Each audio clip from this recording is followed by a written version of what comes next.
Hola, ¿qué tal? Bienvenidos. Mucho cuidado si reciben una llamada presuntamente de su banco, porque detrás puede haber una estafa y les puede hacer un agujero muy grande. Mucho cuidado si reciben una llamada como esta.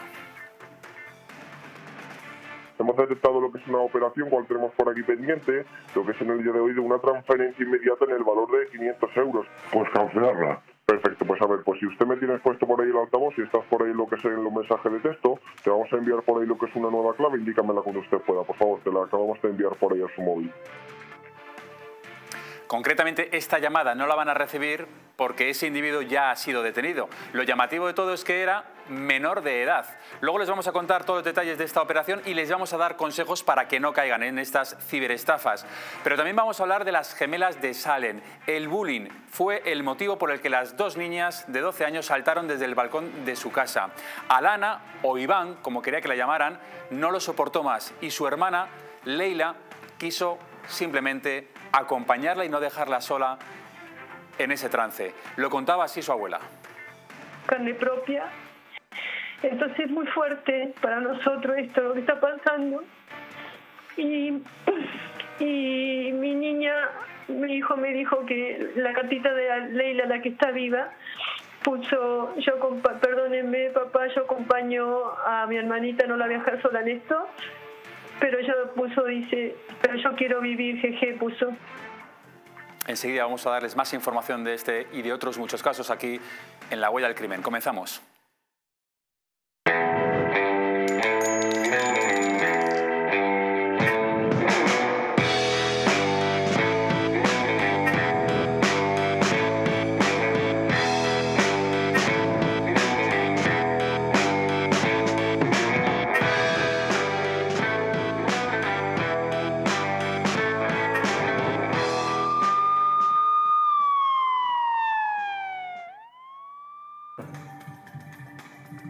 Qué locura, qué locura, qué locura. La tiene. Está dentro. Está dentro. Silencio, bro, hemos dicho. Está dentro. Callaos. Puedes respirar, dale agua. Tú, estás bien, jopa, de verdad, bro. Ahora fuera de directo, fuera de directo. Fuera coña, estás bien, bro. No puedo respirar, de verdad. No. Vale, real, bro, que llamo la ambulancia ya, bro. Enseguida les contamos cómo acaba esa secuencia de un reto que ya se ha hecho viral en las redes sociales y es un reto, como han visto, muy peligroso. Muy peligroso. Enseguida les damos todos los detalles, pero antes les quiero contar que hoy es un día triste para la familia de Distrito TV. Hoy ha fallecido Luisa Rodríguez Maroto, que es la mujer de Félix Revuelta, así que desde aquí le queremos dar todo nuestro apoyo, todo nuestro ánimo, un abrazo muy fuerte para toda la familia, en especial para Félix, y le queremos dedicar este programa de La Huella del Crimen a Luisa, que descanse en paz. Vamos a comenzar con muchos temas que tenemos sobre la mesa y para ello ha venido hoy un abogado, una periodista y un policía. Pablo Pérez de Jupol, muy buenas. Hola, ¿qué tal? Gracias por venir. Sandra León, Libertad Digital, gracias por estar aquí. Gracias a vosotros. Y Jorge Vázquez, letrado, gracias. Gracias. Por venir aquí a La Huella del Crimen. Vamos a empezar con el primer tema. Un tema, la verdad, es que es bastante escabroso lo que ha ocurrido en Valencia. Una mujer saltaba al vacío desde la azotea de su casa, pero no acababa ahí la cosa. Lo peor estaba por llegar. Cuando llega la Guardia Civil para investigar qué es lo que ha ocurrido, registra la casa y entonces se encuentran sangre en la bañera y un cuchillo y un reguero de sangre. Van siguiendo ese reguero de sangre que le lleva hasta un pequeño trastero que hay en la azotea y se encuentran una imagen absolutamente dantesca, algo terrible, y es que la madre presuntamente, antes de lanzarse al vacío, había degollado a su bebé de tan solo un año. Esto es lo que ha ocurrido. La Guardia Civil ha abierto una investigación después de que presuntamente una mujer de 36 años haya matado este lunes a su bebé de 11 meses y con posterioridad se haya lanzado desde la terraza de un edificio en la localidad valenciana de Vilamarchant. Los cuerpos de seguridad han encontrado a una mujer herida en la calle. En estado grave, un equipo médico ha asistido a la mujer y por politraumatismo y tras estabilizarla ha sido evacuada a un centro hospitalario de Valencia. Estaba bastante grave, se la han llevado al hospital y poco más sabemos. Sabemos que está grave, pero estaba viva. Fue al inspeccionar el edificio y siguiendo un reguero de sangre cuando los agentes encontraron el cuerpo sin vida de un bebé en el trastero de la azotea desde donde se ha precipitado la mujer. Vilamarchant ha decretado un día de luto y las banderas oficiales ondean a media asta. La investigación está en marcha para confirmar si realmente es la mujer quien acaba con la vida del pequeño. Un matrimonio, Sandra, aparentemente normal. El marido es militar, creo, no había denuncias por malos tratos. ¿Qué ha podido pasar? Hombre, es verdad que, como bien dices, la investigación está abierta. Ahora mismo pues todos son incógnitas, pero sí es verdad que hay cosas que se han ido apuntando en las primeras horas y que, bueno, pues podrían darnos una idea de lo que habría sucedido, ¿no? Al parecer sí que habría tenido intentos previos de suicidio esta mujer, con lo cual, bueno, pues presuponemos que su salud mental no estaba todo lo bien que tuviera que estar. Y luego, bueno, pues también se apunta a una posible depresión posparto, ¿no? Es verdad que es algo terrible que sufren desgraciadamente muchas mujeres y bueno, pues probablemente las que no hemos pasado por eso no sé si sabemos hasta qué punto puede llevar, ¿no? Porque uno siempre piensa en estos casos, bueno, que ella se pueda suicidar, pero que se lleve por delante a un niño tan pequeño, 11 meses, desde luego que es terrible, ¿no? Y bueno, pues no me quiero ni imaginar cómo tiene que estar ese padre, que además, bueno, pues según apuntaba la prensa local, llegó al lugar de los hechos sin que nadie le hubiera avisado, llegó y se encontró allí todo el percal y el otro hijo que tenía... venía de trabajar, ¿no? O sea, sí. Es decir, ese día creo que se levantan todos de la forma como cualquier otro día, él se va a trabajar y cuando vuelves a nadie le ha avisado de que su mujer se había tirado ni nada. Según lo que publica la prensa local, efectivamente es como un día normal, la mujer se levanta, lleva a su otro hijo al colegio y su marido estaba haciendo una guardia y cuando vuelve de la guardia es cuando se encuentra todo lo que ha pasado. Entonces, bueno, pues me imagino que el shock, bueno, de hecho decían que han tenido que tratarle por el shock que tuvo en aquel momento, porque si te llaman, pues tiene que ser muy duro, pero desde luego llegar allí y encontrarte todo el percal tiene que ser tremendo, ¿no? Bueno, pues veremos a ver qué datos arroja la investigación, pero bueno, desde luego que parece claro que la mujer, antes de intentar suicidarse, habría acabado con la vida, desgraciadamente, de su hijo. El bebé había cumplido ya un año, estaba a punto de cumplir un año, porque incluso ese mismo fin de semana, este fin de semana pasado, habían celebrado con otra pareja el cumpleaños. Nada hacía presagiar que esto pudiera ocurrir 2 días después. Es muy duro, David, y sobre todo el problema que tenemos aquí es el tema de la salud mental, ¿no? Es una problemática muy importante que cada vez estamos padeciendo con más asiduidad en nuestro país. Esta sociedad, pues no sé si la situación general que se ha vivido, sobre todo en los últimos años, ha incrementado mucho esta problemática y la conducta suicida, que estamos viendo un incremento del suicidio que es preocupante. Nosotros, por desgracia, en Fuerzas y Cuerpos de Seguridad del Estado lo estamos viviendo también como una lacra y sí es verdad que creo que hay que hacer una mayor inversión en esa salud mental porque creo que es fundamental. Es prácticamente inconcebible que, como bien ha dicho, una madre se lleve por delante la vida de un hijo, ¿no? Cuando realmente, pues, a cualquier madre con la que hables, pues lo primero siempre son sus hijos, ¿no? En este caso. Entonces, ese problema mental, fíjate hasta qué punto nos lleva para que una madre le arrebate la vida a su propio hijo, ¿no? Es difícil. Y además de la forma, ¿no? Porque según se ha publicado, el crimen se debe cometer, Jorge, en la bañera y luego se lo lleva. Sube unas escaleras que tiene en la terraza, sube hasta la azotea, lo guarda o lo esconde o lo mete en una especie de trastero que tienen ahí arriba. ¿Qué le pasaría a esta mujer por la cabeza, ¿no? Para llegar a ese punto, ¿no? Hombre, es un crimen tan atroz que a mí me hace pensar penalmente que estaríamos posiblemente ante una causa de inimputabilidad. Creo que tiene bastante pinta, por cuanto hablaríamos de una eximente completa en la alteración física que no pueda comprender la ilicitud del hecho o actuar conforme a su comprensión. Está catalogado como eximente y también habría que ver si tiene alguna anomalía física o psíquica desde el nacimiento que permita actuar con corrección. Son asuntos que se tienen en cuenta en derecho penal. Hablaríamos de causa de inimputabilidad, ojo, dejando de lado las llamadas acción libera in causa, que son aquellas circunstancias en las que la persona se coloca imprudente o dolosamente en situación de inimputabilidad con el fin de cometer un crimen que no puede cometer en estado normal. En ese caso, a pesar de que cometería el delito sin culpabilidad, como se ha puesto libremente en esa causa, ella la ha decidido, sería un tema punible. Aún es pronto para saberlo, si estamos ante... Ahora mismo, Jorge, ahora mismo ella está en el hospital, se está recuperando de las contusiones, parece que no corre peligro, que está estable, está custodiada por 2 guardias civiles, pero me imagino que una vez que le den el alta en el hospital, tendrá que ser evaluada por algún psicólogo forense para ver si es imputable o no es imputable. Naturalmente. ¿No? Es así. Es tal cual lo has contado. Le tiene que ver un médico forense como mínimo, y posiblemente haya un internamiento no voluntario, o voluntario si lo consiente, hasta que se esclarezcan las cosas y ver si esta mujer está en condiciones, porque una mujer que, a pesar de lo que ha hecho, recordemos, como dice la compañera, que luego se ha querido suicidar, por tanto, si no está bajo supervisión o tratamiento, posiblemente vuelva a cometer el mismo acto otra vez y acabe con su vida. Y, lógicamente, la gente dirá, bueno, que se muera, que ha matado a su hijo. También tenemos que entender que los poderes públicos están para garantizar el derecho de todos y esta persona, evidentemente, tenemos que mantenerla con vida y luego, por supuesto, juzgar el hecho que ha cometido. Pero en el caso de que sea inimputable, ¿aún así se celebra un juicio? Se celebraría un juicio porque hay que determinar y esclarecer lo que ha pasado. Lo que ocurre es que luego la inimputabilidad haría que no se la podría considerar culpable desde la órbita del derecho penal, pero tenemos contemplado una serie de medidas alternativas, unas medidas de seguridad que se le pueden aplicar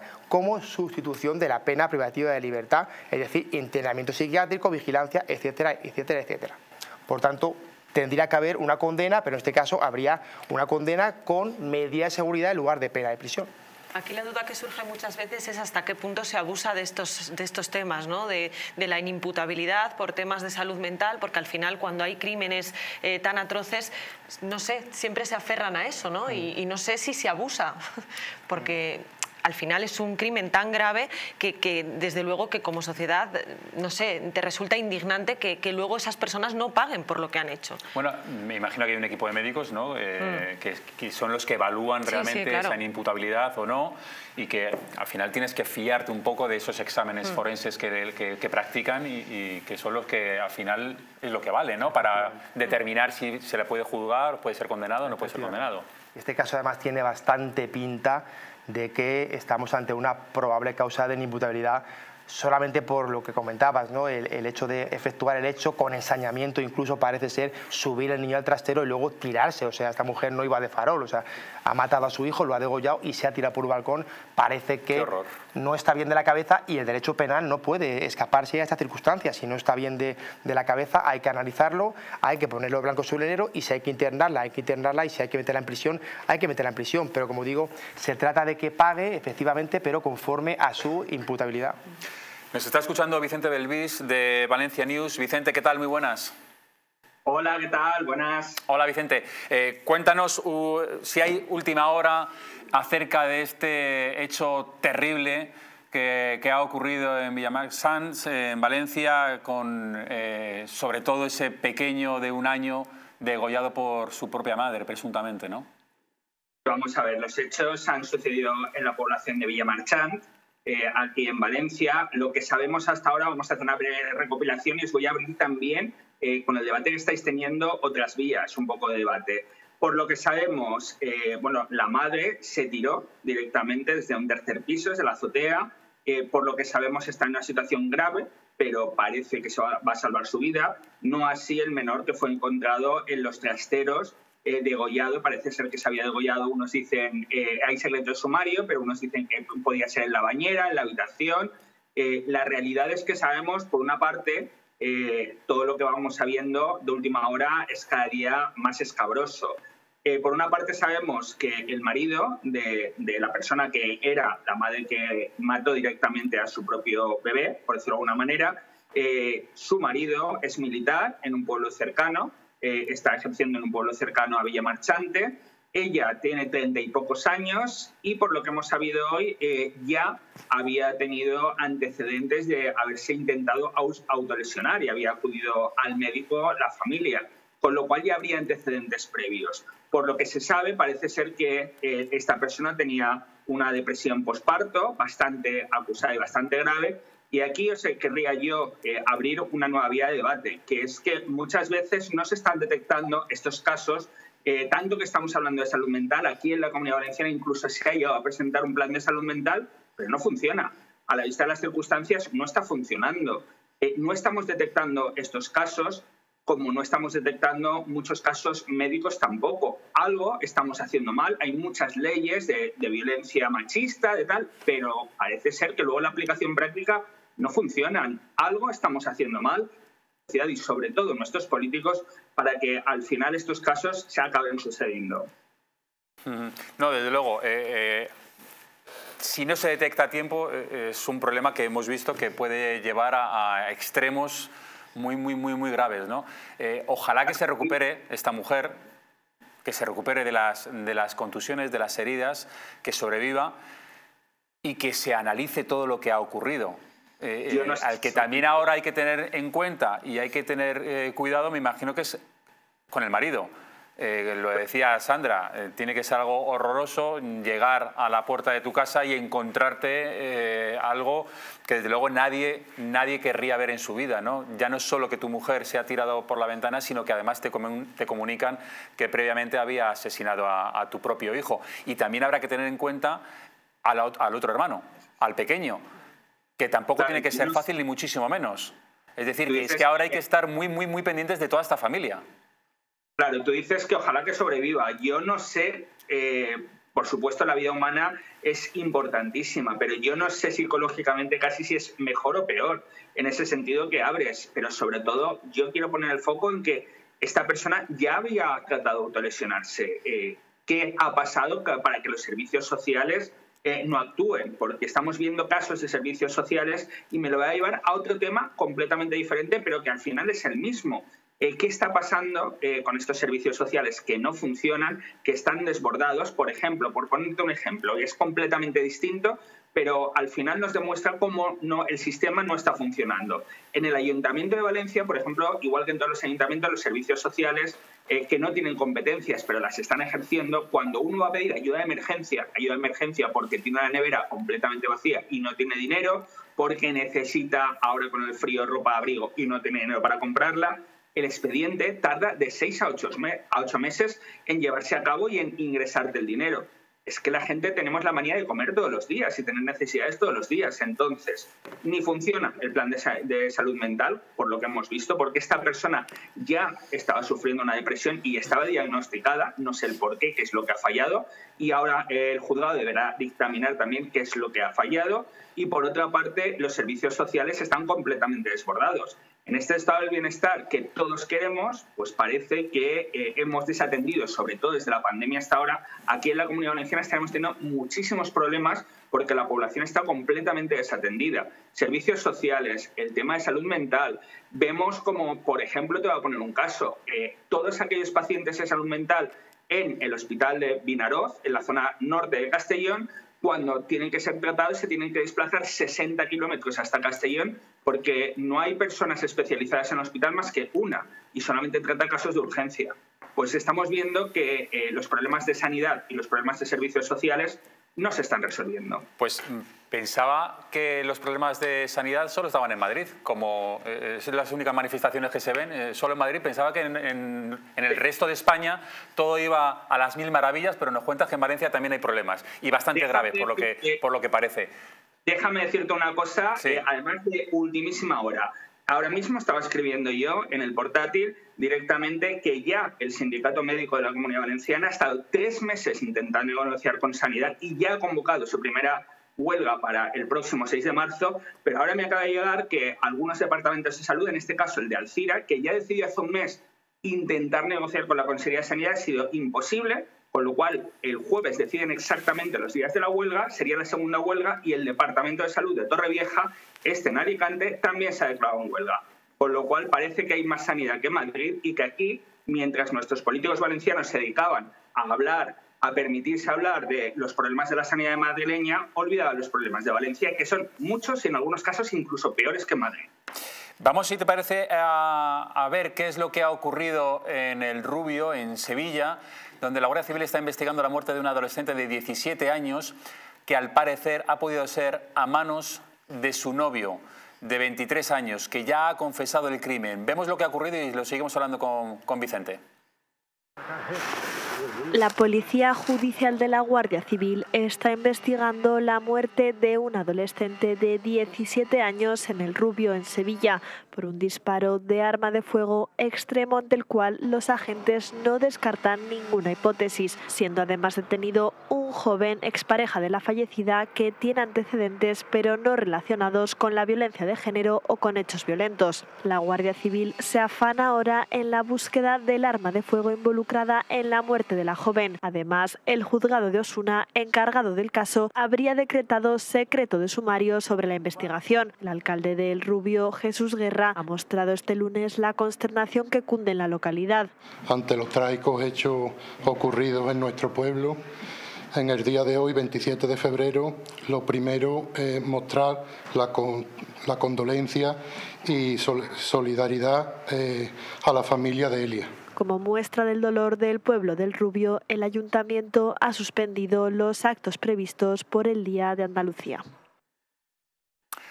Fue la madre del joven de 23 años quien va a la Guardia Civil a las 3 de la mañana diciendo mi hijo dice que se ha encontrado a su novia muerta.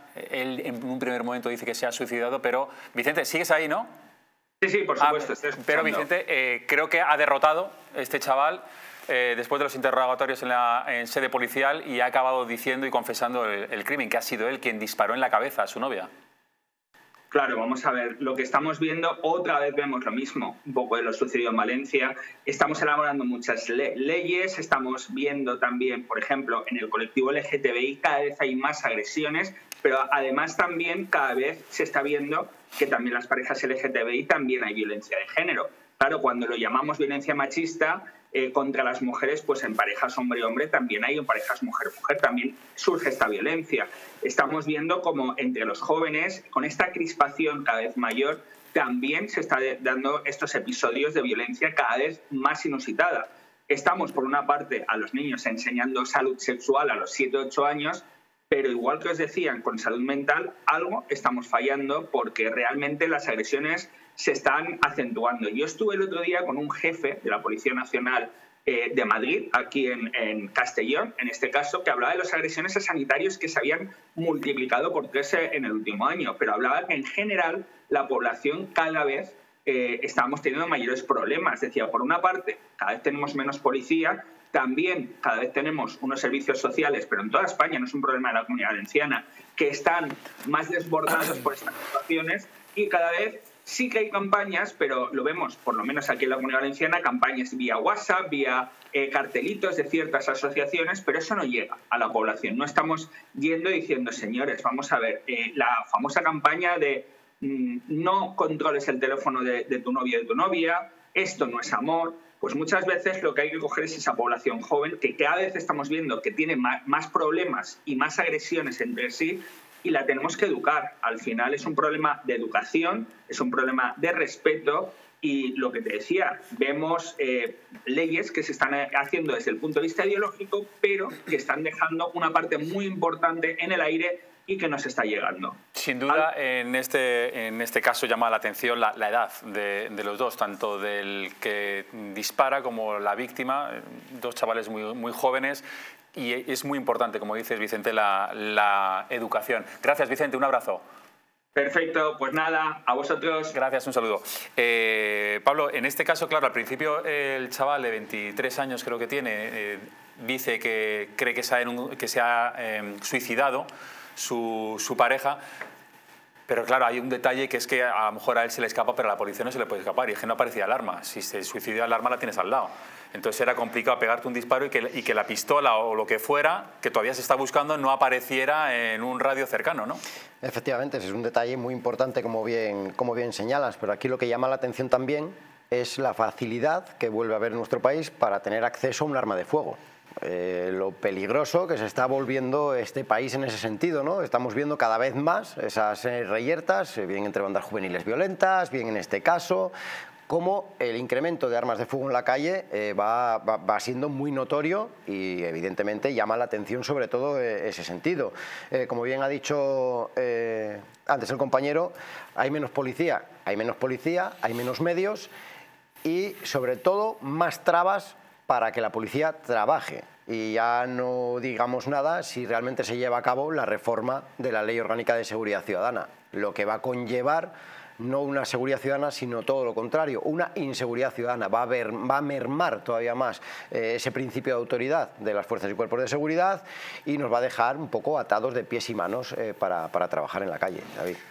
Sandra, se sigue buscando el arma homicida. No se sabe todavía muy bien qué tipo de arma se ha empleado. No sé si había algún tipo de antecedentes, si había habido alguna denuncia.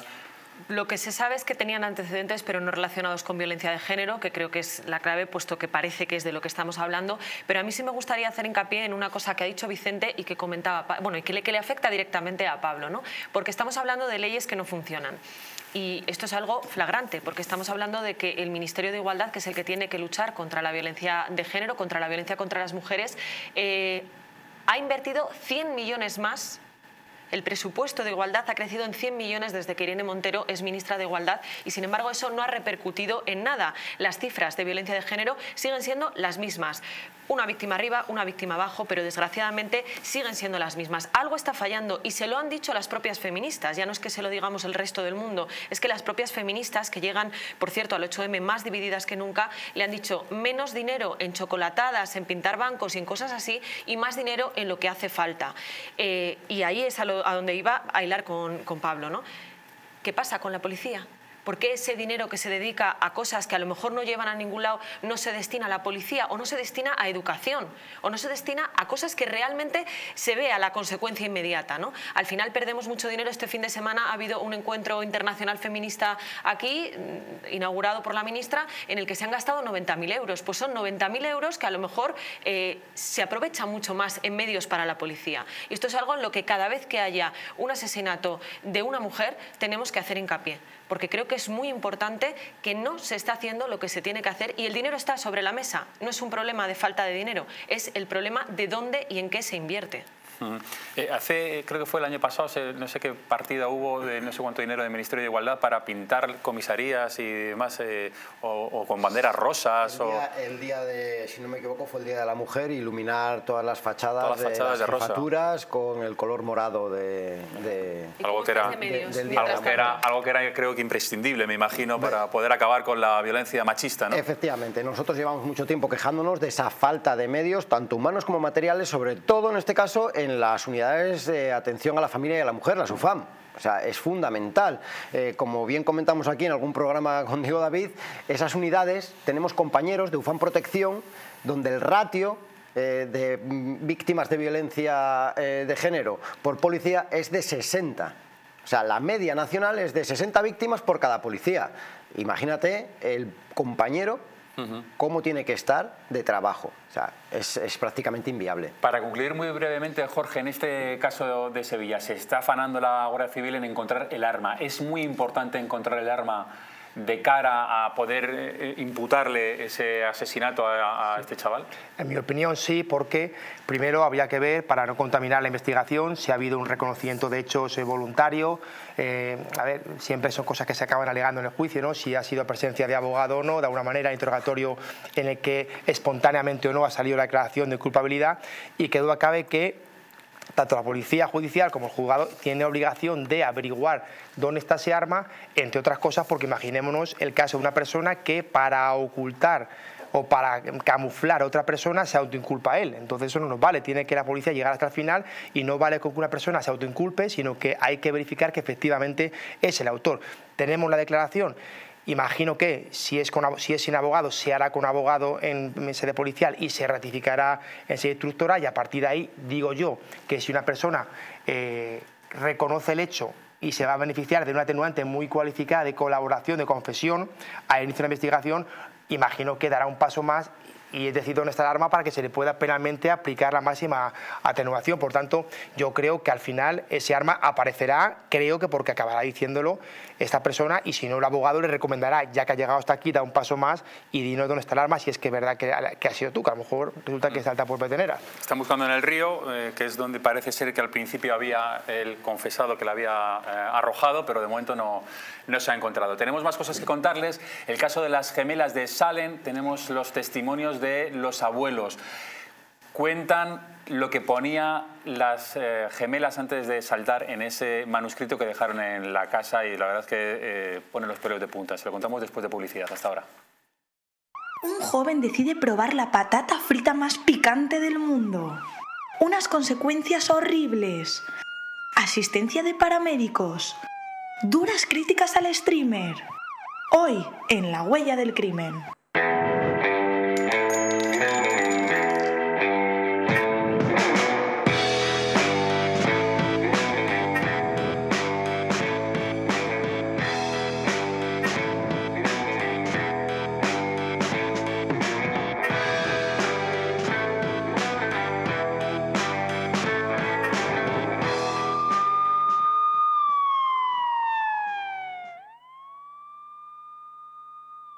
Naturhaus es el mejor método para perder peso de forma saludable y sin pasar hambre. Desde la primera visita, una asesora te enseñará a cambiar tus hábitos hasta alcanzar tu peso perfecto. Lo conseguirás gracias a complementos alimenticios a base de extractos naturales y platos deliciosos. Apúntate ya en tu centro Naturhaus más cercano y online a través de naturhaus.es. Naturhaus, 30 años de experiencia en nutrición y dietética. Economics, un programa en Distrito TV donde tendrás acceso a las últimas novedades en mercados, empresa, economía para España y el resto del mundo. Un programa de economía hecho por economistas en Distrito TV todos los martes a las 21 horas. No te lo pierdas.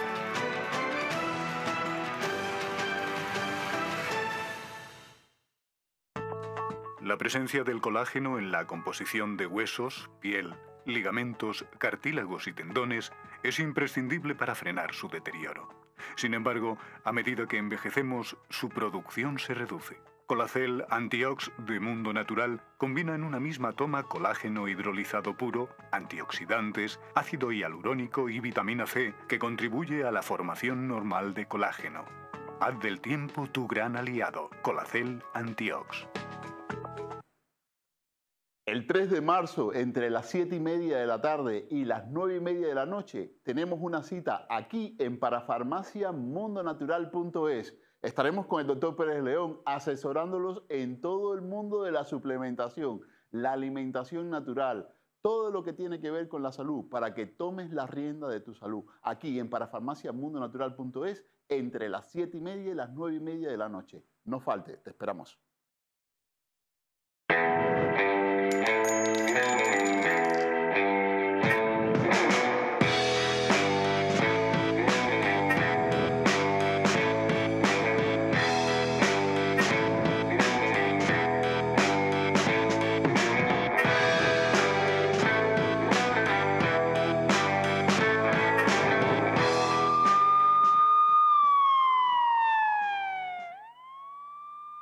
Un joven decide probar la patata frita más picante del mundo.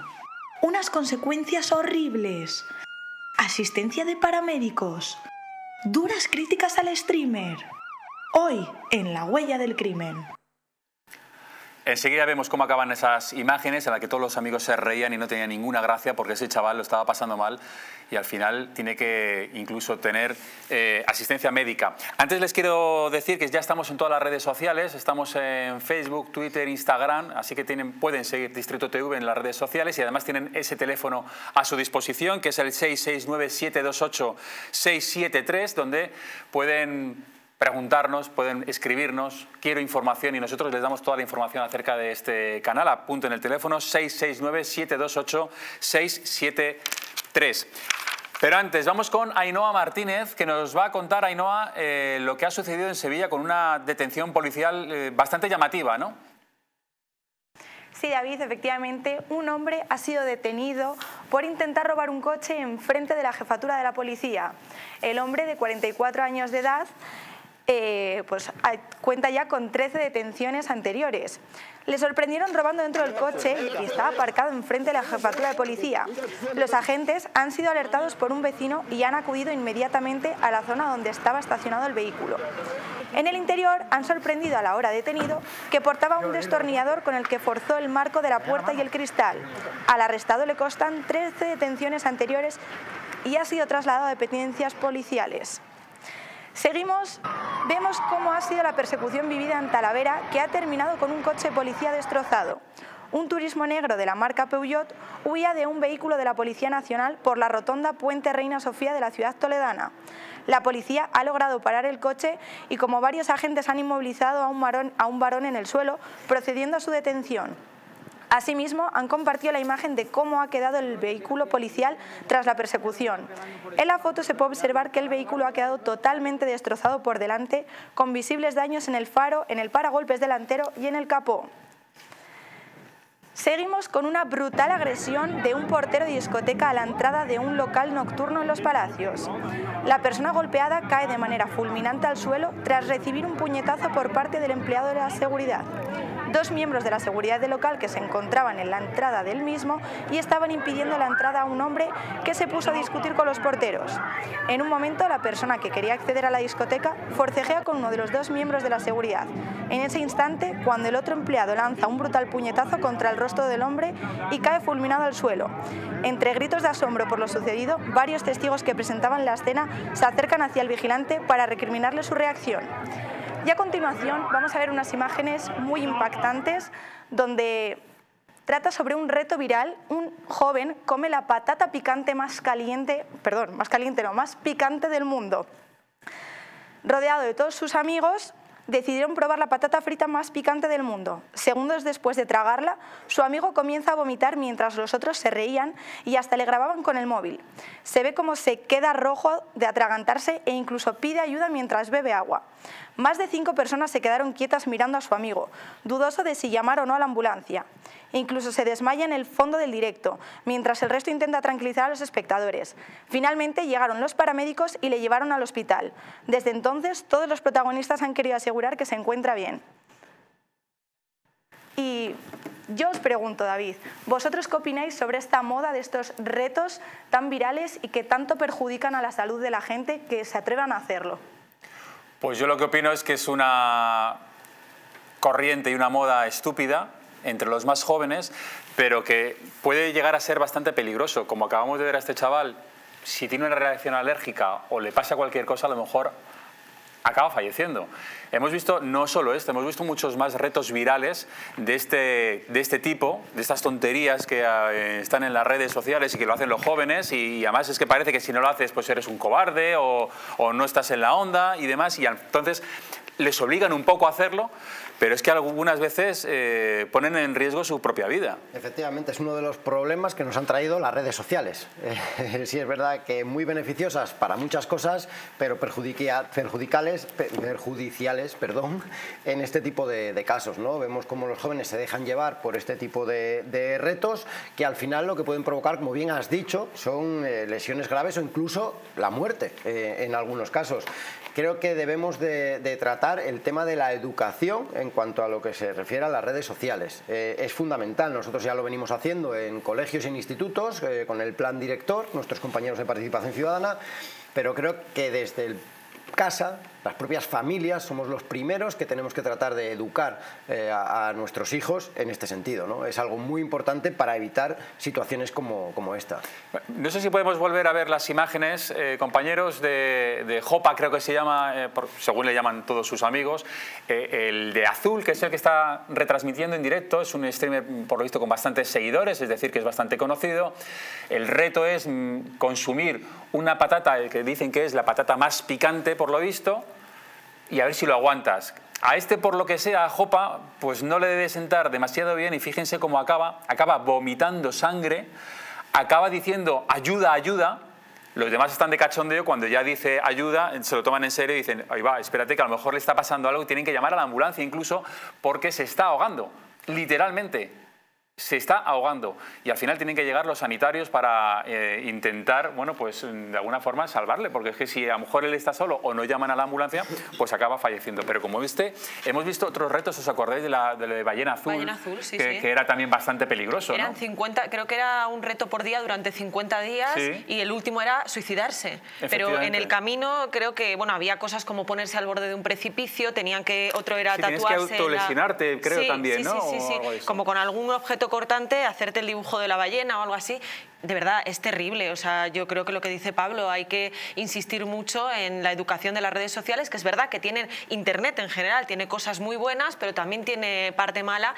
Y quizá aquí todavía la brecha es muy grande, ¿no? Entre a lo mejor la gente más mayor y los jóvenes, pues quien no ha tenido nada de acceso a las redes sociales y quien lo tiene todo. Supongo que poco a poco esta brecha pues se irá reduciendo, pero es importantísimo porque desde luego, o sea, yo he visto retos, estamos hablando de la Ballena Azul, pero yo que sigo mucho las redes sociales de la policía, que de vez en cuando pues ponéis los retos que hay ahora mismo, bueno, que están... Me acuerdo de uno que tenían que meterse un preservativo por la nariz y sacarlo por la boca. Y yo decía, o sea, ¿a quién se le ocurre en su sano juicio exponerse a eso? Porque a lo mejor lo de la patata, pues no lo sé, a lo mejor yo que sé, piensas que no es tan picante, que a ti no te va a afectar, aunque... Sí, no parece tan peligroso a priori, a lo mejor, ¿no? Creo que es como 400 veces más picante que un jalapeño, para que la gente se haga la idea, ¿eh? Pero que a lo mejor ahí no ves el riesgo, pero hay otros en los que claramente se ve y sin embargo hay gente que se expone, hay chavales que se exponen y bueno, pues habrá que analizar el problema de las redes sociales, la exposición, el hacerse el guay delante de los demás, que claro, antes lo hacías pues con tus colegas en clase, en el recreo, tal. Ahora es que va más allá, ¿no? Es la proyección. Yo me acuerdo cuando éramos pequeños había también, fíjate, no había redes sociales evidentemente, pero había también una práctica que hacían amigos que yo nunca lo llegué a hacer, que era como no estrangularse, pero como cortar el oxígeno hasta que caías desplomado, una especie de automataleo, ¿no? Efectivamente, eso te iba a decir. Que yo nunca lo llegué a hacer porque siempre me pareció peligroso y dije, es que como no se levante ahora mismo este chaval, en fin. El problema ya no es que te levantes o no, el problema es en la caída. En la caída también, te cortas tu riego sanguíneo, te provoca el desmayo y en la caída cualquier golpe mal dado en la cabeza te puedes quedar en el sitio. Que barbaridades yo creo que siempre ha habido. Lo que pasa es que ahora con las redes sociales pues llega a más gente y es más complicado de controlar. Pero yo le quiero preguntar al abogado, claro, si una persona muere porque está haciendo el reto de la ballena azul o el reto de la patata picante o otro reto que era el no dormir o este tipo de cosas, ¿se le podría acusar a alguien al que lo ha organizado por inducción a... Es que no sé, ¿hay alguna responsabilidad, algún reproche penal para alguno de los que lo están organizando? Debería de haberlo. De hecho, en este caso de la patata, al parecer es una empresa, una tal Paqui, que la comercializa y que presume de poner la lengua azul y que es tremendo. En definitiva, yo no sé hasta qué punto se puede legalizar una empresa que no estamos hablando del alcohol, drogas legales, sino de un alimento que puede producir o la muerte o lesiones en una persona. Entonces, a mí me parece un tema muy interesante. Si a este chico le pasa algo, se muere o se le causa una lesión, ¿hasta qué punto habría algún responsable en la empresa? Y digo esto porque ahora está muy de moda el tema de la responsabilidad penal de las personas jurídicas a raíz de la reforma que hubo en el año 2010. Se habla mucho ahora con el tema de Barcelona, pero claro, para que una empresa responda penalmente hace falta que tenga capacidad de responder penalmente porque haya una serie de delitos en los que ella pueda responder, que lo están en el Código Penal. Hay una serie de delitos muy importantes, pero no está el delito, se me error omisión mía, ni el delito de lesiones ni el delito de homicidio. Por tanto, al final, penalmente a la empresa no se la podría reclamar, entiendo, como persona jurídica. Otra cosa es que se pudiera ir contra directivos, administradores de derecho, etcétera. Pero efectivamente alguien tiene que responder si un alimento que se comercializa me produce la muerte o me produce una lesión. Penalmente tiene que responder. Ya veremos al final cómo se depuran responsabilidades, pero alguien tiene que pagar por algo que no debería haber ocurrido. Claro, es que es lo que decía Sandra, es decir, si hay una persona que está organizando el reto de la ballena azul en el que al final hay 50 pruebas y la última es suicidarte, yo no sé si alguien llegó... Ya dudo si alguien llegó hasta el final, no lo sé, yo tampoco lo recuerdo ahora mismo, tampoco lo quiero decir, pero si alguien al final acaba en esa última prueba y se acaba suicidando para superar el juego, Yo creo que mucha responsabilidad tendrá ese que lo ha organizado y que de alguna forma está animando, induciendo a que se haga este tipo de tonterías. En este caso, que me corrija el abogado si no es así, pero sí es verdad que si en este caso lo que te inducen es en la última prueba suicidarte, sí podría caber una inducción al suicidio. Y en cuanto al tema de la patata, yo entiendo que cualquier alimento tiene que pasar unos controles para poder salir a su venta. Lo que no entiendo muy bien es si ese alimento, que está comprobado que puede provocar ese tipo de lesiones, o incluso la muerte, cómo ha pasado esos controles para su venta, ¿no? La duda que me surge es dónde se ha producido esto, porque yo, por ejemplo, cuando he visto la noticia no he visto en qué países exactamente o dónde se comercializa la Paqui, la empresa esta. Es verdad que a lo mejor no en todos los sitios los controles de sanidad son tan estrictos como puedan ser en España o en Europa, ¿no? No lo sé. Decíais que la policía sí está dando charlas en los colegios y sí, hay el plan director que se llama, donde nuestros compañeros de participación ciudadana, que hacen una labor magnífica, van por los colegios y por los institutos dando charlas, pues sobre todo pues, hablando del tema de las redes sociales, internet, cómo tienen que tratar en este sentido pues todo este tipo de redes para evitar pues situaciones como esta y como otras muchas donde pues nos capturan fotos, o bien los pedrastas, que sabemos que también se esconden mucho a través de internet y las redes sociales, y creo que es una labor fundamental, pero que debe ir acompañada evidentemente por la educación en casa. No podemos dejar que la educación sea única y exclusivamente en los centros docentes o por nuestros compañeros que van a dar esas charlas puntuales a los colegios, sino que tenemos que reforzarla nosotros desde casa. ¿Cuál es la edad, según la policía, a la que hay que poder facilitar un teléfono móvil a un menor? Bueno, eso ya es complicado, ¿no?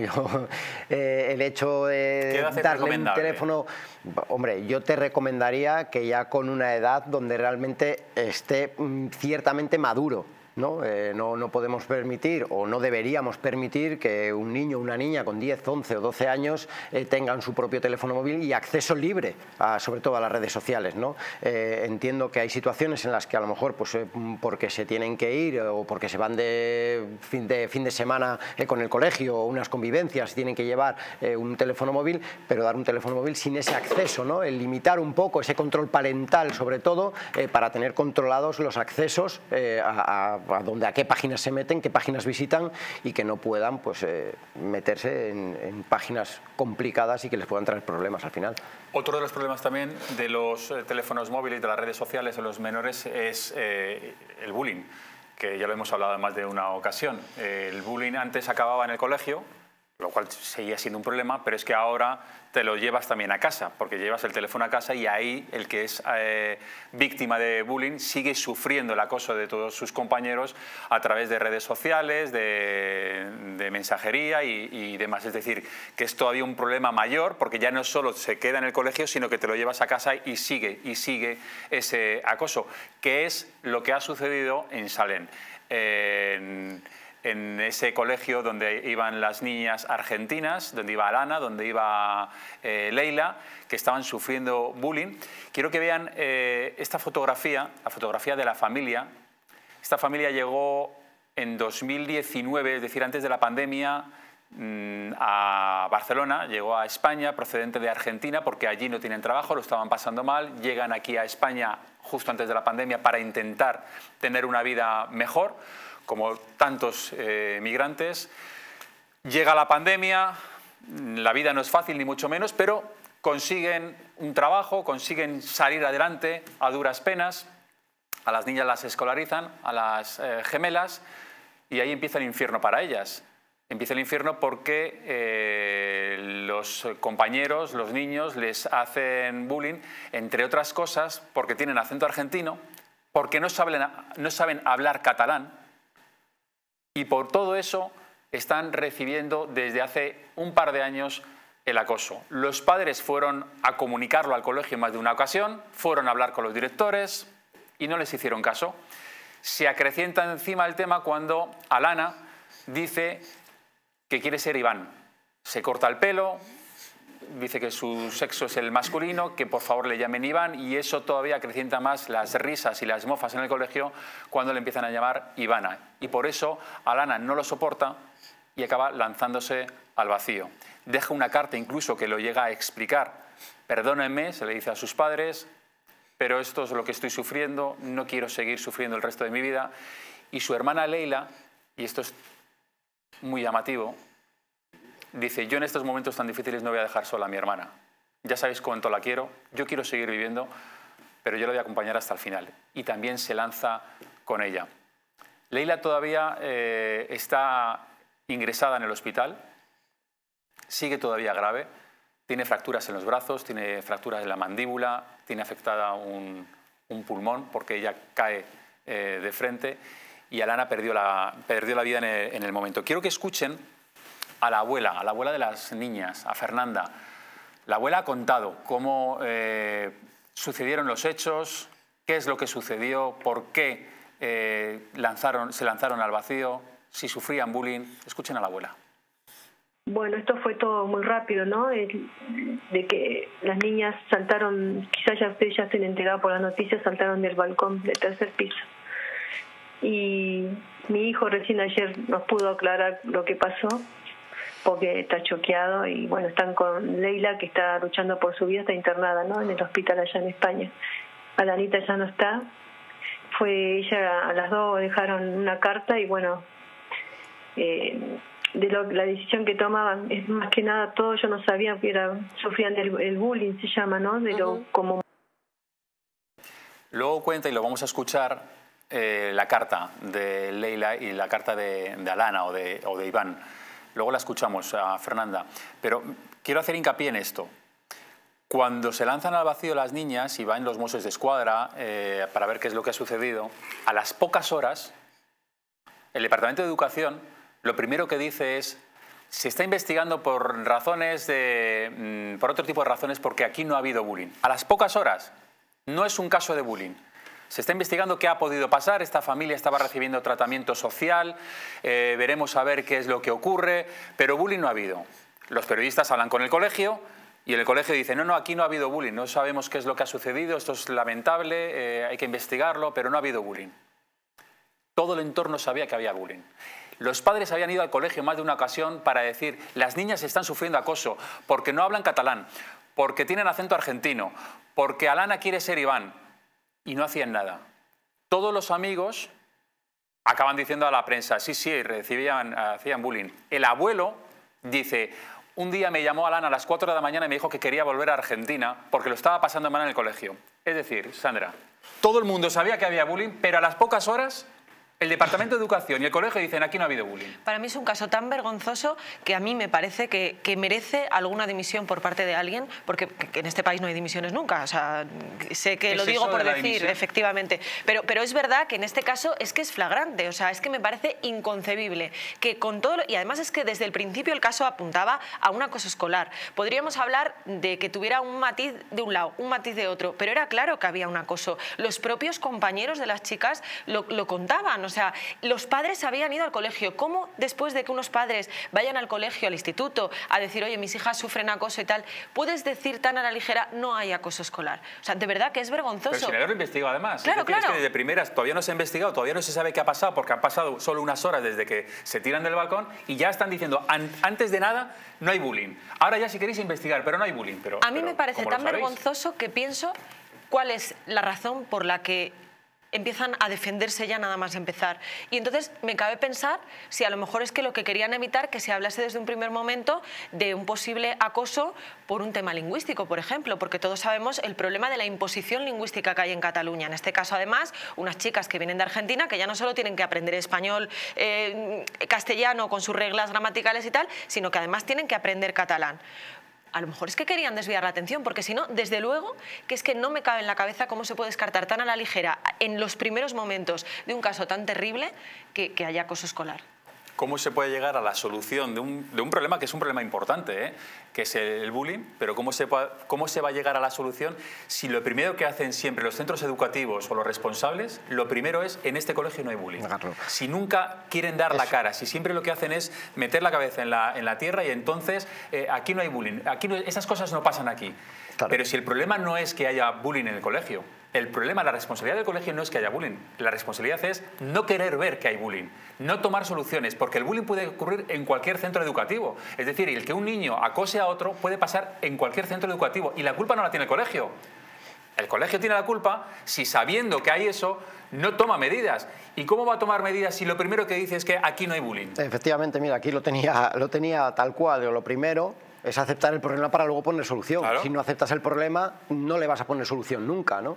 En este caso volvemos al tema de la educación y sobre todo el tema del respeto. Pero como bien ha dicho Sandra, en Cataluña estamos acostumbrados, por desgracia, a esta discriminación por el tema lingüístico sobre todo, y ya luego nosotros ni te cuento en tema de fuerzas y cuerpos de seguridad. Lo hemos denunciado por activa y por pasiva, el acoso que sufren nuestros compañeros en Cataluña, ¿no? Creo que hay que tomar medidas. Hay que tomar medidas y además importantes, sobre todo con el centro docente. Ha habido varias quejas por parte de los padres de estas dos niñas y no se puede dejar pasar un tema así. Creo que, como bien ha dicho Sandra, tendría que haber alguna dimisión por todo lo ocurrido. Es demasiado grave, no podemos permitir que dos menores se hayan tirado por la ventana por un acoso donde el centro ni nadie ha puesto ningún medio y sobre todo por salir, como bien has dicho, poniendo las excusas, ¿no? Con el famoso dicho excusatio non petita, accusatio manifesta. Pero ya claro. Incluso la dimisión a lo mejor se podría quedar corta, Jorge, porque los padres, yo me imagino que se han ido más de una ocasión al colegio a poner en conocimiento de la dirección que ha habido acoso a sus hijas y el resultado es que no han hecho caso y el resultado es que las niñas se han lanzado desde la ventana. ¿Pueden pedir ahora responsabilidades, no sé si penales o qué tipo de responsabilidades pueden pedir al colegio? Naturalmente, que pueden y deben. Yo creo que el ordenamiento jurídico tiene respuestas de sobra para estas cuestiones, tanto en el ámbito penal, civil y administrativo. En el ámbito penal, primero podríamos hablar de un delito de odio, por motivos racistas, etcétera, o sea que eso está ya previsto en el Código Penal como tal, el delito de odio. También hablaríamos de si se puede probar, que ese es el problema del derecho penal, ahora hablaremos del civil y del administrativo. El problema es determinar si se puede probar la autoría en un delito, por ejemplo, de inducción al suicidio, que es un delito que está claro que aquí ha podido ocurrir, que le han inducido prácticamente a cometer el hecho. Hablaríamos de pena de 4 a 8 años, claro. Pero bueno, perdóname, pero en este caso sí estamos hablando de niños menores que me imagino que serán inimputables, porque estamos hablando de chavales de 12 años. Bueno, yo me refiero a la responsabilidad a la dirección del colegio por no haber tomado cartas en el asunto. Me refería a niños de 14 a 18 con la ley del menor, pero tipo de delitos de mayores, pero en menores. Respecto al centro, pues yo veo dos vías, la vía civil y la vía penal. La vía civil, responsabilidad de los perjuicios, evidentemente al propio centro educativo por no haber adoptado las medidas de control adecuadas para que eso no ocurriera, al profesor, evidentemente, que es el que está de primera mano con los alumnos, a ellos se les podría, sin ninguna duda, reclamar civilmente una indemnización. Y yo entiendo también que cabría instar la vía administrativa por cuanto habría una responsabilidad patrimonial objetiva de la Administración de Justicia por funcionamiento normal o anormal de la Administración. Es decir, causa-efecto, daño antijurídico, no hay que soportarlo, hay un muerto, por tanto hay que indemnizar. Esto naturalmente se incoaría en vía administrativa, muy probablemente iba a fracasar, pero luego tenemos la expedita, la vía contenciosa para que sean los jueces los que vuelvan a analizar este asunto a ver si hay o no hay responsabilidad patrimonial. Y evidentemente, entre comillas, aunque suene mal, estos muertos tienen que pagarlos a alguien, ya que hay muertos, por lo menos un resarcimiento económico tiene que haber, en este caso entiendo que sería del centro educativo. La familia ya ha anunciado que cuando se recupere Leila van a volver a Argentina. Desde luego la experiencia en España no ha sido buena para ellos, vinieron a una vida mejor y se vuelven solo 3. No, tiene un hermano también, ¿no? Las gemelas, sí. Tiene un hermano. Tienen un hermano. Se vuelven también con el hermano. Quiero que escuchen a la abuela, a Fernanda, contando la carta de Leila. La de Alana, pues lo mismo, dice que no soporta más el bullying y que por eso... Luego la vamos a analizar esa carta, pero es muy llamativo y pone los pelos de punta, muy enternecedor además, la carta de Leila, que también sufría acoso por el tema de la lengua, de no hablar catalán, pero no tenía el otro problema que se metían con Alana porque se quería llamar Iván. Y aún así dice, yo acompaño a mi hermana hasta el final. Yo quiero seguir viviendo, pero la acompaño hasta el final. Escuchen a la abuela. Carne propia. Entonces es muy fuerte para nosotros esto, lo que está pasando. Y mi hijo me dijo que la cartita de Leila, la que está viva, puso, perdónenme papá, yo acompaño a mi hermanita, no la voy a dejar sola en esto, pero ella puso, dice, pero yo quiero vivir, jeje, puso. Fíjense lo que dice al final, pero yo quiero vivir jeje. Claro, no deja de ser una niña de 12 años, que lo que va a hacer es algo terrible, que sabe que lo que va a hacer su hermana es terrible, pero dice, yo aún así estoy con ella. Y me llama la atención esa... El jeje, ¿no? Ese, que es algo tan infantil, ¿no? A pesar de lo que va a hacer, fíjense, perdónenme, voy a acompañar a mi hermana, no la voy a dejar sola en esto, pero yo quiero vivir jeje. A mí, cuando antes lo habéis puesto, es la parte que más me ha llamado la atención y que me hace pensar si realmente ellas eran conscientes de lo que hacían o era una simple llamada de atención, ¿no? Porque al final, eso de, pero yo quiero vivir, jeje, hombre, te estás tirando por un balcón, tienes muchas posibilidades de morir en el acto, ¿no? No lo sé, a mí me parece un caso de verdad trágico donde los haya, esa familia, o sea, no quisiera estar en su pellejo porque tiene que ser terrible lo que están viviendo. No sé, Pablo. Yo le veo un doble sentido a ese yo quiero vivir. Yo le veo un doble sentido. El yo quiero vivir, yo lo interpreto, es una interpretación personal, pero yo lo interpreto como que no estaba viviendo. Lo interpreto como que ya no podía más. Como que ya era insoportable y como que era su salida, el acompañar a su hermana porque ya no podían más. Es una interpretación personal, ¿eh? Ahí es a donde yo he llegado al ver esto, que realmente es duro. No, lo siguiente. O sea, yo creo más bien, fíjate, que es Alana, que vemos la carta de Alana, que ella sí que dice, yo esto no lo soporto más, el bullying, dice, estoy cansada de que me hagan bullying en la escuela, no lo soporto, yo quiero ser feliz, pero evidentemente esto lo voy a sufrir el resto de mi vida, y tomé la decisión de no seguir. Es decir, Alana yo creo que sí que toma la determinación drástica de poner fin a su vida, porque no lo soporta más, según dice. Y yo creo que Leila lo que dice es, la voy a acompañar a pesar de que yo quiero seguir viviendo. Pero si ella se salta, yo salto. Yo creo que va más... No lo sé, claro, evidentemente sí, claro. No te puedes meter en la cabeza de una niña de 12 años que toma esa decisión, ¿no? De todas formas, lo duro es eso, el ver cómo una niña de esta edad te puede escribir el hecho de decir, no voy a dejar a mi hermana sola en una situación así. O sea, es tremendo, o sea, es que es duro, ¿eh? Y el padre estaba en la casa en ese momento. Estaba en otra estancia y me imagino que para él ha tenido que ser algo horroroso, ¿no? Hombre, es algo que evidentemente no se va a olvidar nunca. Por mucho psicólogo que pueda apoyar en este tipo de situaciones, por mucho que tú puedas ayudar a esta gente, creo que es una situación tan traumática que es muy difícil de olvidar. Ya el hecho de por sí de perder a un hijo es una situación muy dura, pues imagínate en estas circunstancias, ¿no? O sea, creo que es algo muy difícil de reparar. Que, el domingo fue el funeral. Hicieron una especie de, como siempre se hace, una especie de altar en la calle, ¿no? Con velas, con pancartas en apoyo a las gemelas. Había un chaval que en las primeras declaraciones que hicieron dijo, algunos de los chavales, de los chicos que han estado acosándolas han estado ahí. Bueno, me imagino que arrepentidos, porque uno no sabe hasta qué punto estás infligiendo tanto dolor a alguien, ¿no? Como para que salte. Pero luego imbéciles de todo tipo, como siempre. Fíjense en ese altar improvisado de la gente de bien en memoria y en recuerdo de las niñas, cómo hay otros que han hecho pintadas en contra de esta familia.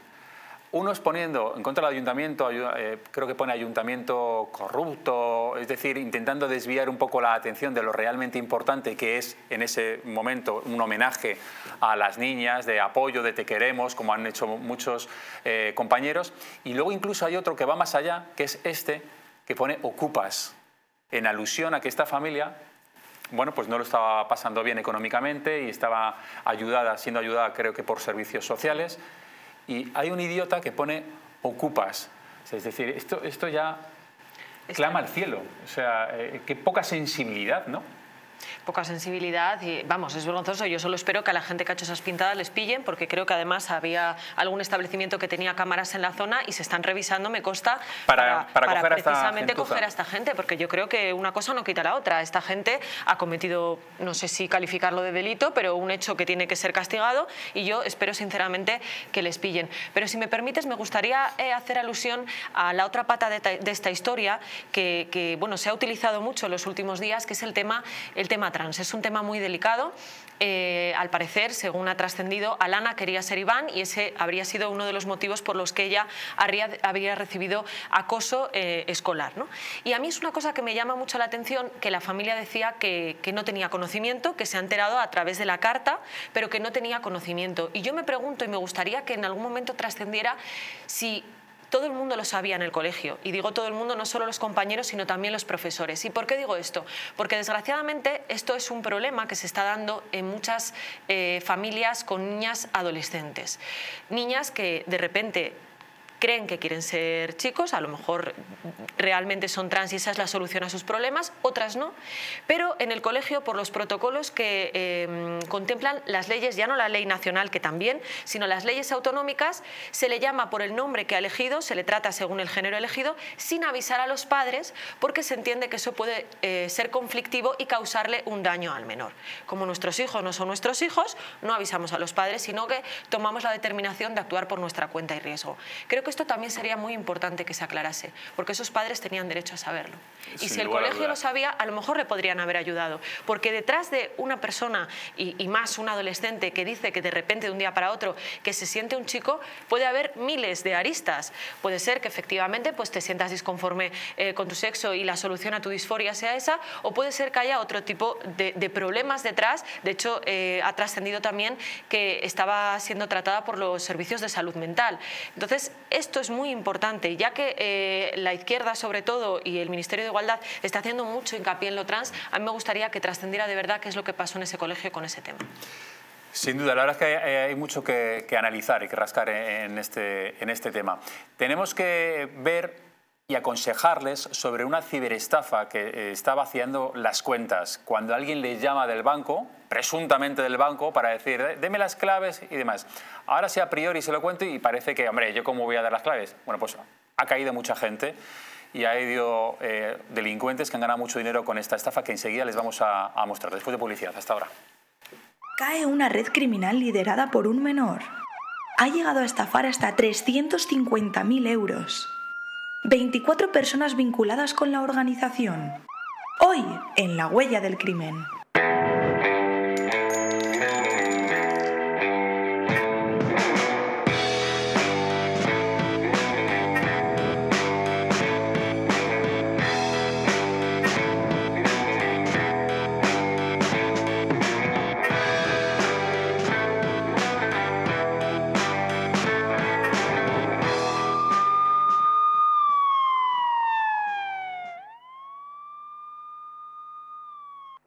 Hotel Las Dunas, un lugar mágico en el corazón de la Costa del Sol.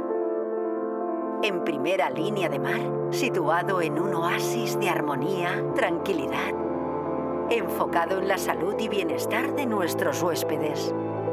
Desconecta del estrés y la monotonía del día a día.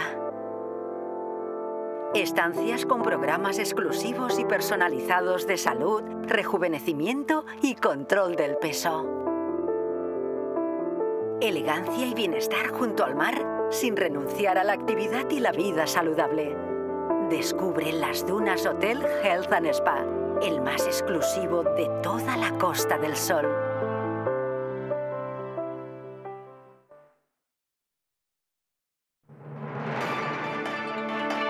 Les espero cada noche en Distrito TV de lunes a viernes con los mejores análisis, la información más libre y más veraz en Los Intocables, en Distrito TV.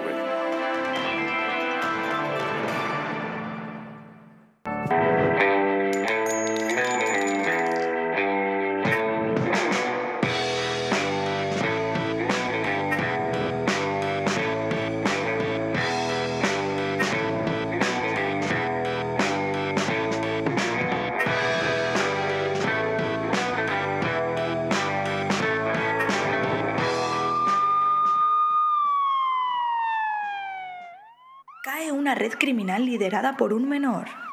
Ha llegado a estafar hasta 350.000 euros. 24 personas vinculadas con la organización. Hoy, en La Huella del Crimen. Ha sido la operación Libélula la que ha detenido a más de 20 personas, son 24 personas en total, que habían ganado 350.000 euros estafando a personas que pensaban que estaban hablando con su banco cuando realmente estaban hablando con esta organización que les estaban quitando las claves para hacer esas transferencias. 350.000 euros, pero lo más llamativo de todo es que quien lideraba esta organización era un menor de edad. Un chaval menor de edad que era el que controlaba todo esto, que enseguida les vamos a explicar bien cómo sucedían los hechos. Porque, atención, había una aplicación de compraventa de artículos de segunda mano donde ahí es donde cogían todos los datos.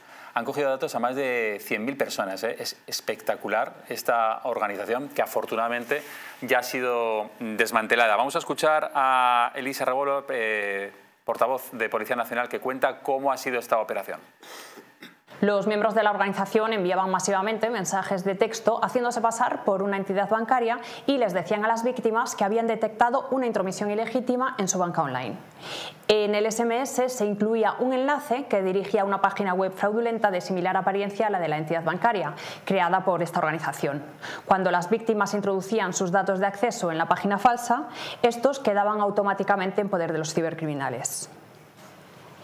Los estafadores habían diseñado un software que les permitía ver en tiempo real los pasos que iban dando sus víctimas y con el fin de restablecer la supuesta situación de riesgos de su cuenta y volver a operar con seguridad, los llamaban por teléfono haciéndose pasar por empleados de su banco y se ofrecían a ayudarles a solucionar esa brecha de seguridad. Para ello les indicaban que iban a recibir en su terminal unos códigos de verificación que debían proporcionar telefónicamente a sus interlocutores.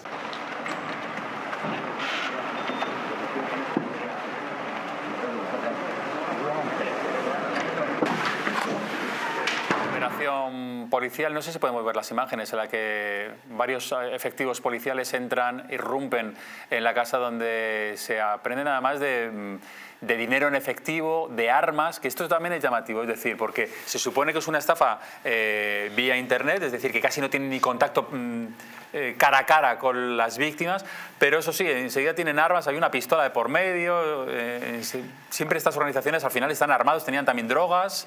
En principio, si no tengo mal entendido, creo que las pistolas eran detonadoras, o sea, no eran de fuego real, ¿no? Pero sí es verdad que es un tipo delictivo que está incrementándose mucho, que lo simulan muy bien, sobre todo bueno, nuestras entidades bancarias nos suelen remitir mensajes vía SMS, ellos copian muy bien y no sé de qué manera, nuestros compañeros de delitos informáticos lo sabrán mejor, pero el mensaje que nos llega al teléfono móvil nos llega en esa misma línea de mensajes que mantenemos con nuestra entidad bancaria.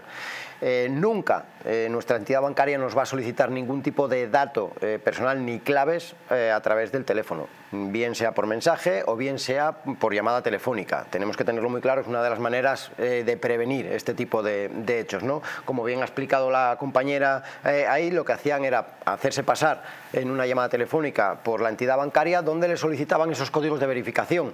Una vez que aportemos esos códigos, estamos completamente vendidos. Ya, ¿no? Ya tienen total acceso a nuestras cuentas y pueden pues, ir haciendo cualquier tipo de transacción económica en este sentido. Entonces, recordar, sobre todo, nunca aportar ningún tipo de dato personal y, sobre todo, que es muy habitual también, el tema de las fotocopias del DNI o las fotos del DNI. Nunca debemos aportar a un desconocido una fotocopia o una foto de nuestro DNI. Bien sea para hacer una transferencia de un vehículo o cualquier otra cosa, nos vamos a una gestoría, lo hacemos en una gestoría y de esta forma quedará todo perfectamente legal y no aportamos nuestros datos a nadie, que con ese DNI luego se abren pues o bien cuentas crediticias o cualquier otro hecho delictivo que al final va a pagar el titular del DNI. Enseguida les vamos a mostrar una de esas conversaciones de uno de estos delincuentes, como llama a un cliente, una llamada real, en la que él le dice cómo tiene que actuar para darle los datos y prácticamente vaciarle la cuenta. La verdad es que es tremendo y luego está la segunda parte, ¿no? Porque claro, dices, ¿con qué fin hacen todo esto? Para quedarse con el dinero. ¿Y cómo consiguen quedarse con el dinero? Y la parte de la conocida web de segunda mano a la que hacía referencia antes de Wallapop es tremenda. Ellos cogen y dicen, claro, si yo abro una cuenta a mi nombre me van a pillar, con lo cual voy a abrirla a nombre de un tercero. Se meten en Wallapop, en este caso, como podían meterse en cualquier otra web, contactan con gente que está vendiendo un vehículo y le dicen, estoy muy interesado, pero mira, me lo tiene que hacer mi gestoría para que yo me fíe de la compraventa, necesito tu DNI, que me lo fotocopies por las dos caras. y la gente le manda el DNI. Por eso es importante lo que decía Pablo, ¿no? Que mandamos con una ligereza nuestros datos personales y sobre todo algo tan importante como el DNI, que además es que, quiero decir, que cualquiera, y ahora todo el mundo compra por internet y sabe que el DNI, que te pone tus datos, la cuenta, que te pone la fecha de caducidad, todo eso es vital para utilizar tu dinero, ¿no?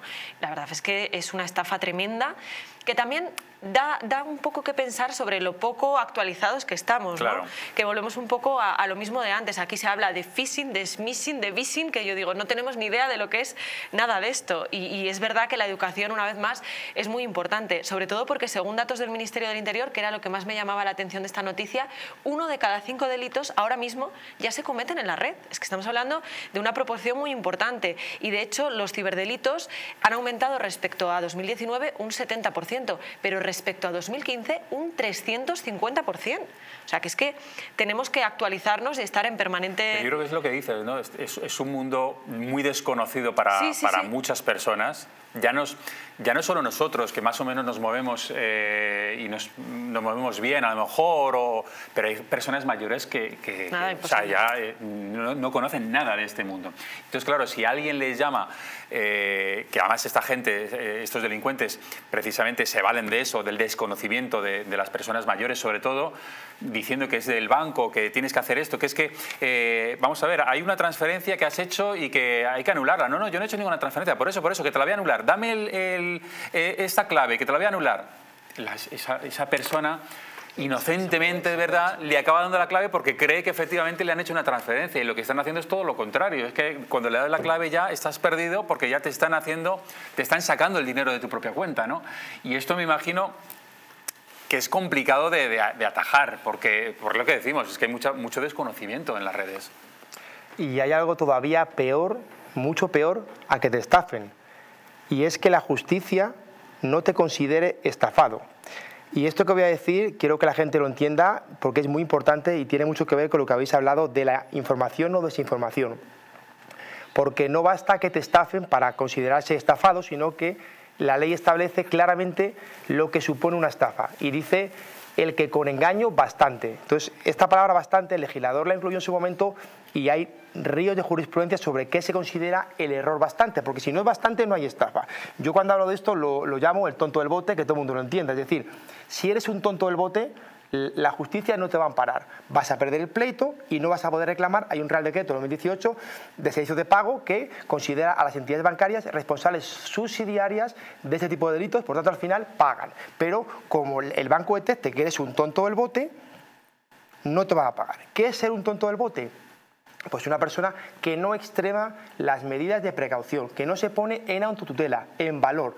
Lo ha dicho perfectamente Pablo. O sea, nuestros padres son padres y yo discuto mucho con ellos porque a veces se equivocan, es que pensaba, es que creía, ¿no? Pero hay cosas que no se pueden hacer. O sea, no puedes dar una fotografía de un DNI a un desconocido, no puedes. Estamos hartos de oír y de escuchar que nunca jamás un banco te pide una clave bancaria con un SMS, que no se debe pinchar en ningún enlace de un SMS, que el típico mensajito de que tengo un paquete esperando en frontera que no esperas y te metes y pinchas. Llega un momento en el que estamos hartos de oírlo y cuando nos toca a nosotros y nos metemos, pues a lo mejor alguien le dice usted es un tonto del bote y no se tenía que haber dejado estafar. Por tanto, es muy importante que pensemos que lo peor no es la estafa, sino que encima luego no te considera justicia estafado y encima no puedas reclamar, o mejor dicho, recuperar el dinero vía juzgado o vía entidad bancaria porque considere que no has puesto todos los mecanismos a tu alcance para evitar ser estafado. Yo lo que siempre aconsejo, yo me imagino que lo que hay que hacer, si alguna vez te llama alguien del banco diciendo que ha habido una transacción extraña en tu cuenta, que hay que repararla, en fin, lo mejor es decir, vale, no se preocupe, colgar y llamar al banco. Sí. O sea, es decir, no fiarte de lo que te está diciendo esta persona, que a lo mejor es verdad o es mentira. Por si acaso, cuelgas y llamas al banco, al teléfono del banco. Y ahí preguntas, oiga, soy fulanito de tal, ¿hay algún problema con mi cuenta? Y ahí ya te dirán, porque como ya estás llamando al banco, ya no es esa persona la que te está diciendo.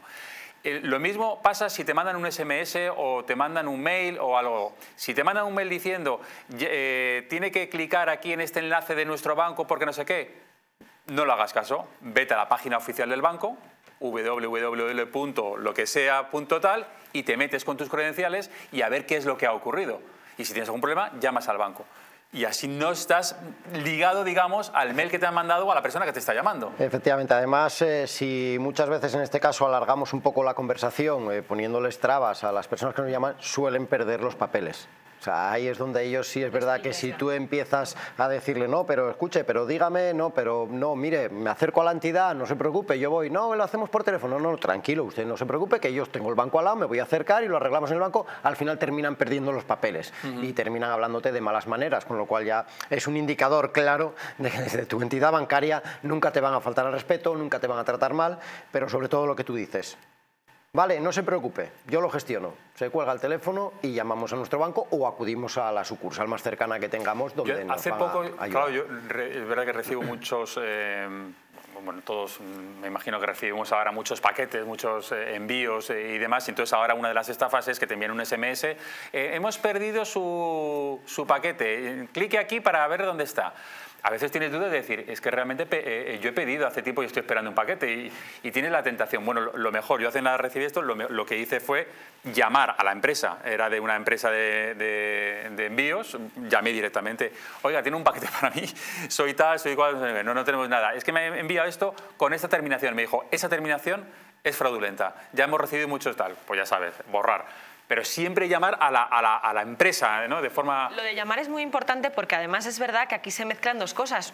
Una, las posibles estafas y otra que ahora estamos modernizando todo. Porque hace relativamente poco estaba yo cambiando el contrato de la luz y entonces me escribió la chica con la que estaba haciendo el contrato por WhatsApp, me dijo, yo te voy a mandar un mensaje, no sé qué. Colgamos y me mandó el mensaje y me pedía unos datos para que se los mandara por WhatsApp.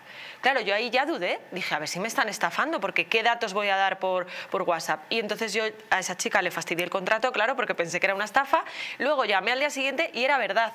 Y ellas, bueno, pues tienen móviles de empresa para no perder la venta y que lo coja otro compañero o lo que sea, pues lo hacía a través del WhatsApp, ¿no? Pero claro, ya te pones en alerta y es mejor, lo siento. Precavida vale por dos. Lo siento por la chica en cuestión, que no era una estafa, pero claro, tú ya viendo lo que se ve dices, ostras, hay que llamar. Vamos a escuchar la llamada. Una llamada de una de las personas de esta organización que se dedicaba a estafar a clientes de bancos. Es una llamada real, a un cliente y que le dice que tiene que hacer una serie de movimientos para retroceder una transacción que él dice que no ha hecho. Y realmente lo que le están haciendo es intentar quitarle todo el dinero. Escuchen. Sí, hola, muy buenas tardes. Hemos detectado lo que es una operación, cual tenemos por aquí pendiente, lo que es en el día de hoy de una transferencia inmediata en el valor de 500 euros. Pues cancelarla. Perfecto, pues a ver, pues si usted me tienes puesto por ahí el altavoz y estás por ahí lo que es en los mensajes de texto, te vamos a enviar por ahí lo que es una nueva clave, indícamela cuando usted pueda, por favor, te la acabamos de enviar por ahí a su móvil. 32, sí, 22, sí, 69. A ver, un momentito, por favor, que podamos proceder a cancelar lo que es la operativa y le indico. Perfecto, una vez que cancelemos lo que es la primera operación cual tenemos pendiente, vamos a proceder a lo que es a la expulsión de la otra y directamente dejar su cuenta con su total normalidad. Si me tienes puesto por ahí lo que es el altavoz, te hemos enviado por ahí una nueva clave. Indícamela cuando usted pueda, por favor. ¿No se ha dado un tipo de error? Vale, te la hemos vuelto a enviar. Indícamela, por favor. Y se la dice.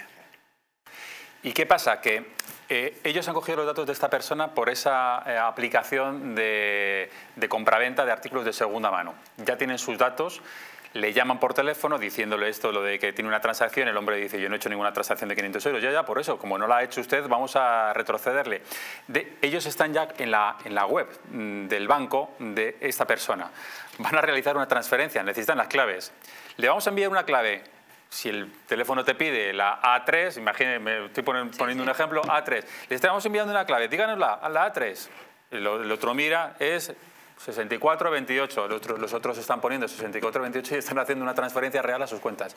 Y le han limpiado la cuenta. Y así de sencillo. Así de fácil y así de sencillo, efectivamente. Como bien nos has explicado, nunca debemos de fiarnos de este tipo de llamadas y sobre todo nunca dar ningún tipo de dato personal ni ningún tipo de clave. Nuestra entidad bancaria nunca, como bien ha dicho Sandra, como bien ha dicho el compañero, nunca nos va a solicitar nuestra clave. Nunca. Entonces, a partir de ahí, hacer las gestiones, como bien has dicho, con la propia entidad bancaria o bien colgando nosotros el teléfono y llamando a nuestro banco. Lo que llama la atención en esta operación Libélula es que el líder de esta organización era un menor de edad. Bueno, ahí lo que volvemos es al tema que hemos tratado antes, ¿no? El tema de las redes sociales y el Internet. Cuanto más jóvenes son, más acceso están teniendo a la informática, al Internet y evidentemente más control tienen sobre todo esto, hasta el punto de llegar incluso a hackear administraciones. Pero Pablo, y tal vez aquí no tenga que ver el que a lo mejor como es una red en la que había más personas puedan haberle escogido a él precisamente por ser a lo mejor inimputable o algo así. Es una de las opciones que cabe, evidentemente. Creo que todas las bandas en la actualidad están tratando mucho con este tipo de menores. ¿Por qué? Pues porque las bandas latinas es su modus operandi, ¿no? Cuando van a cometer un delito, que lo haga el chaval de 13 o 14 años, que ese no le van a hacer nada. No lo hace él. Ellos están para asumirlo. Para asumirlo, efectivamente. Ellos están para asumirlo. Cuando ven que están cercando un poco el círculo, al final al menor es al que dicen, tú. Además suelen ser menores inimputables, no los de 14 a 18, sino menores de 13 años, que efectivamente son inimputables y son ellos los que al final asumen el hecho delictivo. En este caso, pues hay muchas bandas que también trabajan con este tipo de menores. ¿Para qué? Pues que evidentemente la ley del menor es más laxa en este sentido y seguramente las penas no sean iguales que si hubiese sido el mayor de edad el detenido, ¿no? Yo le quería preguntar a Jorge, que antes hablabas de que le sea engaño bastante para poder pedir responsabilidades incluso al banco. En este caso que hemos escuchado, en el que el hombre da voluntariamente las claves, pero evidentemente porque está siendo engañado, ¿sería suficiente para que luego él pueda decir al banco, oiga, que yo no quería hacer esta transacción, que es que creía que me habían llamado ustedes? A ver, el documento que habéis puesto me parece espectacular. O sea, es un documento buenísimo porque uno se para a pensar. Yo que voy de listo, que lo sé todo de esta materia, imaginemos, ¿no? Que nunca me la van a dar, me lo hubieran dado a mí si me pillan a las 3 de la tarde con esa voz. Es verdad que cuando empieza la conversación no dice, hola, le llamo de su banco, eso no lo dice, es el error que yo le veo, ¿no? Sí. Que empieza a hablar, ¿no? Pero luego lo hace todo de carrera, lo hace muy bien, muy profesional. Entonces, claro, aquí la pregunta, ¿este es un tonto del bote como de los que yo me refiero? Yo creo que aquí no. Yo creo que esto no es un tonto del bote porque la llamada está muy bien, es muy técnica, muy profesional. El tonto del bote es más bien cuando cliqueas en un email, por ejemplo, una cosa que yo recomiendo, que yo hago siempre que me llegan estos mensajes, de, tiene usted una inspección, tiene usted una multa, tiene usted un requerimiento. Primero es dos cosas, verificar el tipo de lenguaje, cómo se expresa. Siempre hay alguna palabra que no corresponde a tu dialecto, a España. Siempre hay alguna palabra que se escapa, ¿no? No se me ocurren ejemplos, pero son palabras que no pegan mucho. Pero si esa palabra no está... Recién ha llegado un correo, o recién ha llegado no sé qué. Aquí recién en España no lo utilizamos. Por ejemplo, ¿no? O comisionado, no sé, algo raro. Pero si los hay muy buenos que están muy bien redactados. Yo siempre hago una cosa que es infalible. Cojo el texto, copiar, señor Google, pegar. Y los señores de Pablo y compañía me van a decir lo que pasa. Me abren una página de la policía, de un sindicato, lo que sea, y me ponen mi mensaje exactamente, me dice fraude, solucionar el problema, eliminar el mensaje y tal. Si hubiera clicado, pues a lo mejor el banco no me lo va a devolver, porque me dice, ¿cómo usted se le ocurre clicar en un mensaje que está hablando de ha llegado o comisiones, no sé qué, palabras que no son correctas, que no son compatibles con nuestro lenguaje, cómo nos expresamos? ¿Cómo usted clique ahí? Pues ahora yo a usted no le devuelvo los 1.000 euros que le han sustraído. ¿En base a qué? En base a que usted es el que, un tonto del bote, que es como le llamo yo, que es la mejor manera de que todos lo entendamos. Por eso hay que extremar la precaución y poner atención en esto. Insisto, el caso que hemos puesto me parece un documento maravilloso porque no es tan fácil ahí no caer, hay que ponerse en la llamada a la hora que se produce y en fin, y ponernos un poco a pensar que a lo mejor nuestros padres pueden caer sin ser tontos del bote, pero en la mayoría de los casos son estafas más burdas y como te clamen la palabra burda en un juzgado, una estafa burda, se acabó el pleito lo pierdes, absuelven a la persona si es que ha aparecido y el banco no paga un duro. Por eso, como digo, precaución y no seamos un tonto, seamos una persona diligente y competente.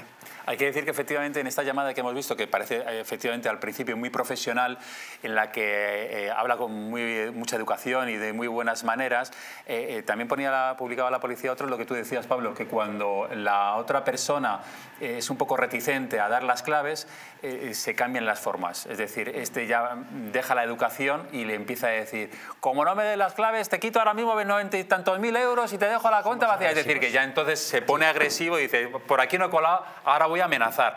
Y se ponen muy bruscos para que al final accedas a dar las claves. Efectivamente, así es. Y sobre todo en lo que decía del engaño bastante, en este tipo de estafas sí se puede entender prácticamente en todas ese engaño bastante, porque suelen imitar muy bien tanto los mensajes, SMS, como las llamadas, con los logos perfectos de la entidad bancaria, la correspondiente, incluso en los correos, todo muy profesional en ese sentido. O sea, es doble, porque no es que te manden un mensaje, es que te mandan un mensaje y además te llaman por teléfono y te dicen, mire, vamos, yo creo que podría haber caído, a lo mejor me hubiera chocado lo que decía, que no se presenten al principio, ¿no? No digan, oye, ¿qué tal? Buenas tardes. Bueno, es un corte, a lo mejor al principio empiezan que pueda presentarse por la entidad bancaria, pero si no, yo creo que en este caso es fácil caer, porque es mensaje de texto y llamada de teléfono. Es que la verdad es que la red se lo había montado muy bien, todo hay que decirlo.